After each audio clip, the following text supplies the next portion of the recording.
Welcome to the Art Project. We're going to make a mandala for this next project.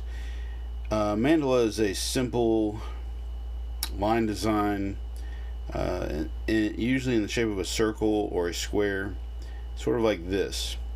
And we're going to learn 7 motifs that we can combine together to make mandalas like this. Here's how to get started. All right. Spiral, circle, line, half circle,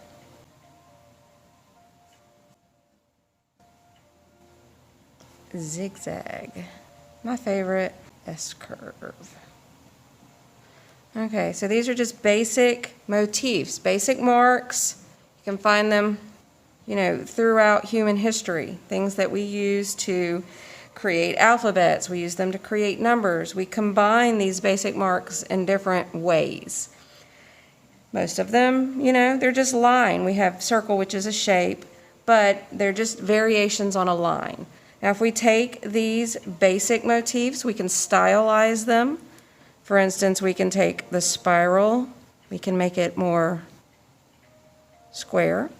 We can squash it. Okay?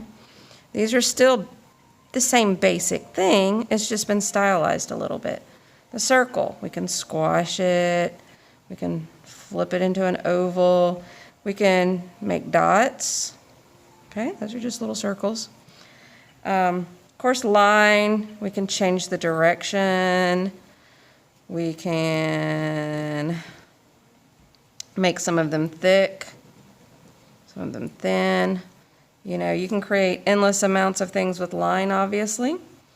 Half circle, stretch it, squash it. Wavy line, we could have fun with that wavy line if we wanted it to be less regular.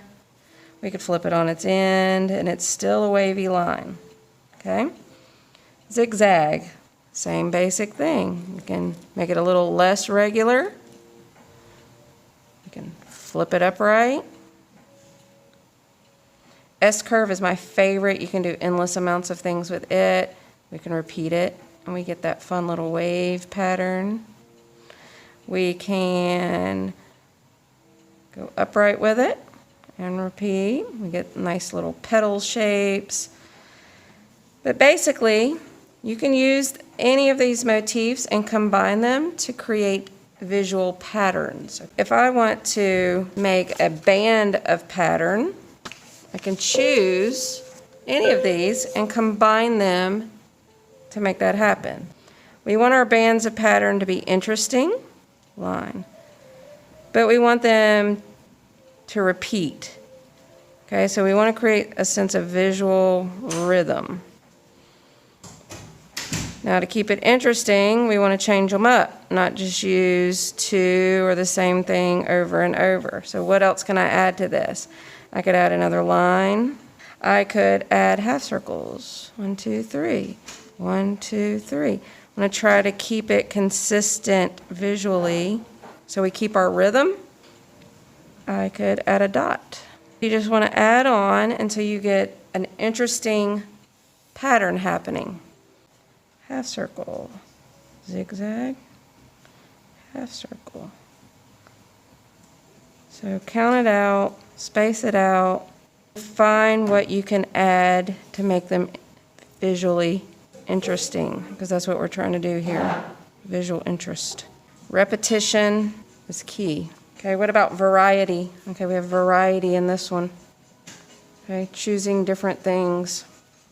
Okay, what if we want them to not be exactly the same? What if we want a point of emphasis? So we can create a center point that is different from the rest. And then we've applied some emphasis to it to change it up, to keep it more interesting, to make it interesting. They're like little bracelets. Okay, so all of these go across a single line. They connect. you know, this little piece is floating in here, but it is actually within this band. If you wanted to, you could close it over. You know, you could add little things to the outside. You can just keep adding on, really.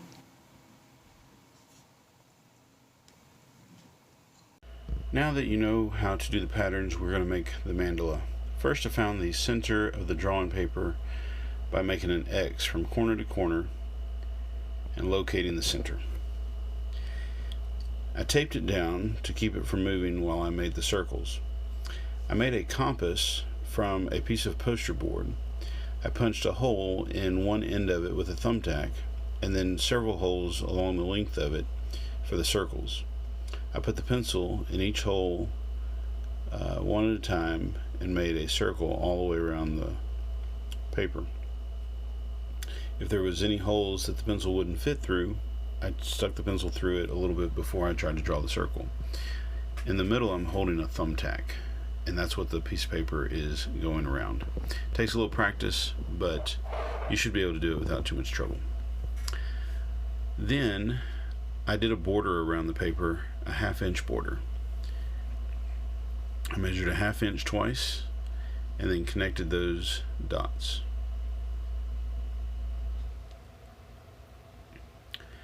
I drew my corner to corner line a little bit darker, and then I also found the center of each side and drew a line going across the middle and then another one going from top to bottom through the middle of the circle.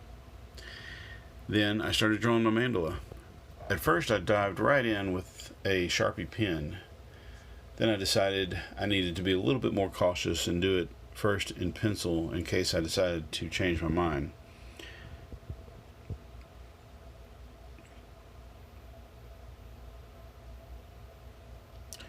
When doing this, all you're doing is repeating things that we learned earlier, like the S-curve here. The S-curve back to back turns into nice little flower petals. I erased it a little bit so that I could make some changes to it, but for the most part I'm keeping the same pattern that I drew originally. Again, I'm just repeating some of the same motifs, in this case the half circle. This is kind of a stylized, elongated half circle. Once I've done this all the way around, I'm going to go back and do a second half circle around that, and then a third half circle around that.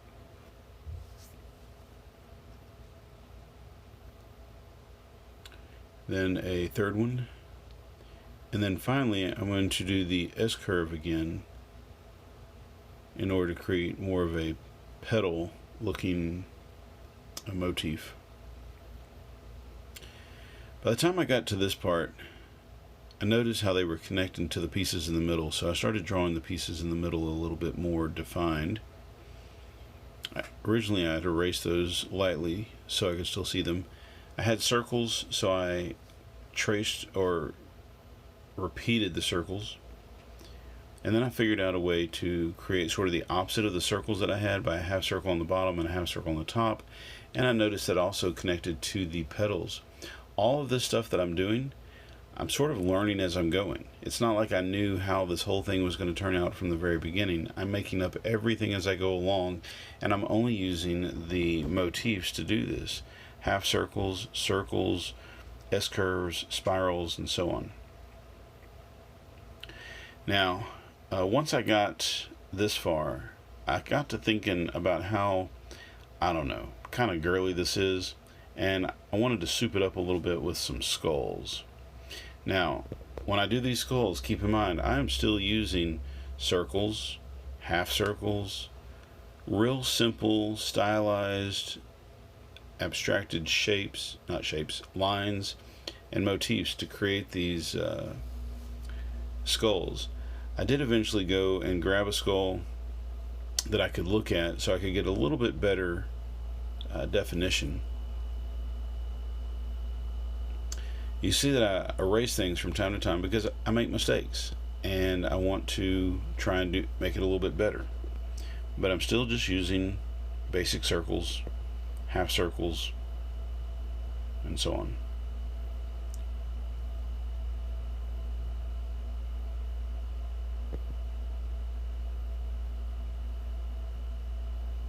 I didn't want to get too detailed with it because after all, this is a simple line design type mandala and not supposed to be a realistic drawing of skulls. In addition to these skulls, I also looked real closely at what was in between the skulls, and I kind of rotated around this way and that way until I saw what I thought kind of stood out to be the bottom of a rose. So I started drawing roses in here. Now I kept my roses simple and made like the real stylized spiral on the top kind of rose. I added a leaf down at the bottom of the base of each rose, and I think it turned out pretty cool.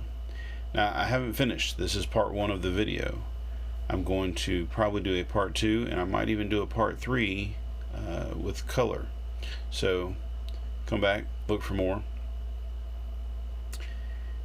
Don't be too overwhelmed with it. If you can do it once, you can repeat it all the way around the mandala.